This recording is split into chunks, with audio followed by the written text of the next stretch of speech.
কৃষি ও কৃষক কল্যাণ দপ্তর তথা খাদ্য ও জনসংভরণ দপ্তরের যৌথ প্রয়াসে রাজ্যের বিভিন্ন জায়গায় ন্যূনতম সহায়ক মূল্যের ধান ক্রয় কর্মসূচি গ্রহণ করা হচ্ছে। তারই অঙ্গ হিসেবে কৃষি ও খাদ্য দপ্তরের যৌথ উদ্যোগে বৃহস্পতিবার কমলাসাগর বিধানসভার অন্তর্গত সেকেরকোট নিউ মার্কেটে ন্যূনতম সহায়ক মূল্যের ধান ক্রয় কর্মসূচি গ্রহণ করা হয়েছে।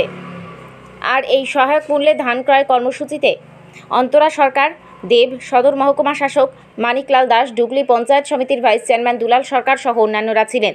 3 দিনব্যাপী এই ধান ক্রয় কর্মসূচিতে ডুগলি ব্লকের আওতাধীন সবগুলি গ্রামীণ এলাকার কৃষকরা সহায়ক মূল্যে ধান নিয়ে উপস্থিত হচ্ছেন। সরকার তথা সংশ্লিষ্ট দপ্তর কৃষকদের কাছ থেকে প্রতি কেজি 21 টাকা 83 পয়সা মূল্যে ধান ক্রয় করছে। কৃষকরা সরকারের কাছে ন্যায্য মূল্যে ধান বিক্রি করে অত্যন্ত আনন্দিত। সেকেরকোট নিউ মার্কেটে ন্যায্য মূল্যে ধান ক্রয় কর্মসূচি চলবে 27, 28 এবং 29 জুন পর্যন্ত।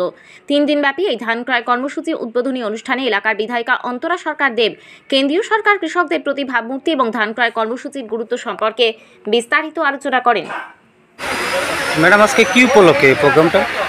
আজ সদর মহকুমা শাসকের উদ্যোগে খাদ্য দপ্তরের যে ধান কেনা সেন্টার আজকে বিক্রমনগর গ্রাম পঞ্চায়েতে হয়েছে।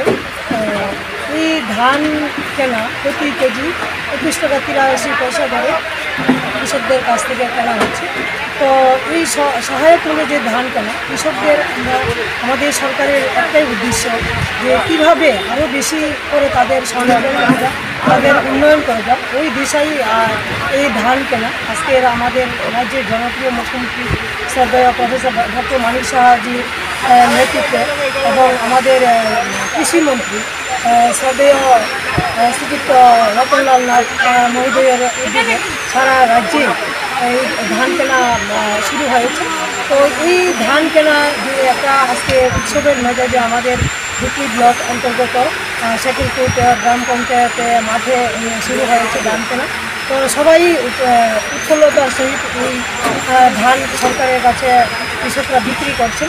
তো এই ধান কেনা বা আমাদের কৃষকদের কীভাবে আরও সমৃদ্ধশালী করা যায়, আমাদের দেশের যশস্বী প্রধানমন্ত্রী শ্রদ্ধেয় নরেন্দ্র মোদীজির নেতৃত্বে যে কিষাণ সম্মান নিধি এবং বিভিন্ন কৃষকদের যে উন্নয়ন, সার বলুন বা বীজ বলুন, সরাসরি কৃষকদের অ্যাকাউন্টে চলে যাচ্ছে, মিডলম্যান কেউ নেই। বা আমাদের সরকারের যে দিশা চিন্তাধারা, আমাদের এই সমাজের সর্বশ্রেষ্ঠ কৃষকরা আছেন, তাদের যে বিভিন্ন কৃষি সামগ্রী উৎপাদিত সামগ্রী, ফসল বলুন, ফল এবং কৃষি এবং ধান সহায়ক মূল্যে ক্রয় হচ্ছে বা এটা আমাদের বিভিন্ন রেশন হিসাবে পরবর্তী সময় দেওয়া হয় বা আমাদের কিষাণ রেলের মাধ্যমে আমাদের রাজ্যে উৎপাদিত যে কৃষি এগুলো বাইরের রাজ্যে যাচ্ছে এবং বিদেশেও লেবুর ফল যাচ্ছে।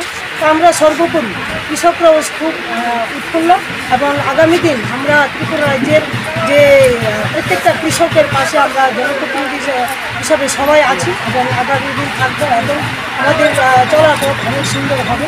কৃষকদের দিয়েই আমরা বুঝতে পারছি কৃষকরা খুব উৎসাহিত এবং আজকে এই 3 দিন ব্যাপী সেকেরকোট ধান কেনা সেন্টার শুরু হয়েছে। 3 দিন ব্যাপী চলবে এবং আমরা সর্বোপরি সবসময় কৃষকদের পাশে।